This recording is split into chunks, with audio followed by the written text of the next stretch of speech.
আমি বেঁচে থাকতে আমার শরীরে এক ফোঁটা রক্ত থাকা পর্যন্ত আমি আমার ছেলেকে আমার মেয়েকে এই নারী সংস্কারের এই পুঁথি পড়ে তাদের জীবন নষ্ট করতে দেব না। আমরা এদের এই সমস্ত রিপোর্টে আজকে বাংলার তৌহিদি জনতা রন্ধ্রে রন্ধ্রে ধমনীতে ধমনীতে কণ্ঠে উপকণ্ঠে শিরায় উপশিরায় জেহাদে ঘুনোটানামা করছে। খবরদার।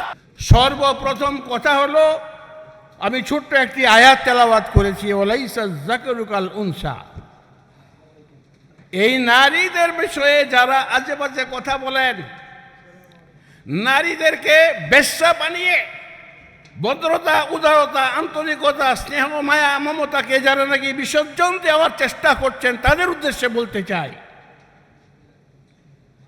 আমি বেঁচে থাকতে আমার শরীরে এক ফোঁটা রক্ত থাকা পর্যন্ত আমি আমার ছেলেকে আমার মেয়েকে এই নারী সংস্কারের এই পুঁথি পড়ে তাদের জীবন নষ্ট করতে দেব না। আমরা এদের এই সমস্ত রিপোর্টে আজকে বাংলার তৌহিদি জনতা রন্ধ্রে রন্ধ্রে ধমনীতে ধমনীতে কণ্ঠে উপকণ্ঠে শিরায় উপশিরায় জেহাদে ঘুনোটানামা করছে। খবরদার। নারী সংস্কারের দাওয়ারেরা ইতিহাস দেখো নাই?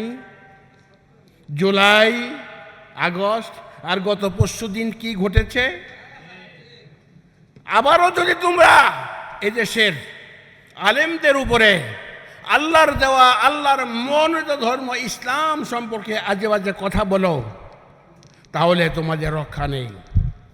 সেই সাথে সম্মানিত সুযোগ্য আমাদের প্রধান উপদেষ্টা জনাব ডক্টর ইউনূস সাহেব, ভুলে যাবেন না পূর্বের ইতিহাস। আপনাকে কষ্ট দেওয়ার জন্যে লিফট বন্ধ করে ৮ তলার উপরে উঠিয়েছে আপনাকে। আপনার বিরুদ্ধে যেই সমস্ত মামলা ছিল, রেহাই পাওয়ার কোনো পথ আপনার ছিল না। আল্লাহ সুবহানাহু ওয়া তাআলা আপনাকে কিভাবে সম্মানিত আবার করেছেন সেটা চিন্তা করেন। ইসলাম বিরোধী কোনো পদক্ষেপ বাংলার জমিনে আপনার মাধ্যমে যাতে না হয়। সেই সাথে এই নারী সংস্কারের বিষয়ে আমি আজকে একটা প্রস্তাব রাখব। এই মুফাসসির জোনের নেতাদের সাথে অনুরোধ করব, এই নারীদের বিষয়ে নতুন করে তাদের লিখিত যা সব বাতিল করে আবার নতুন করে একটা লেখার ব্যবস্থা করেন। ওই লেখার মধ্যে ইসলামী অনেক নারী বাংলাদেশে টাইটেল পাস করা, দাওরা পাস করা বহু নারীর জন্ম হয়েছে, আলহামদুলিল্লাহ বলি।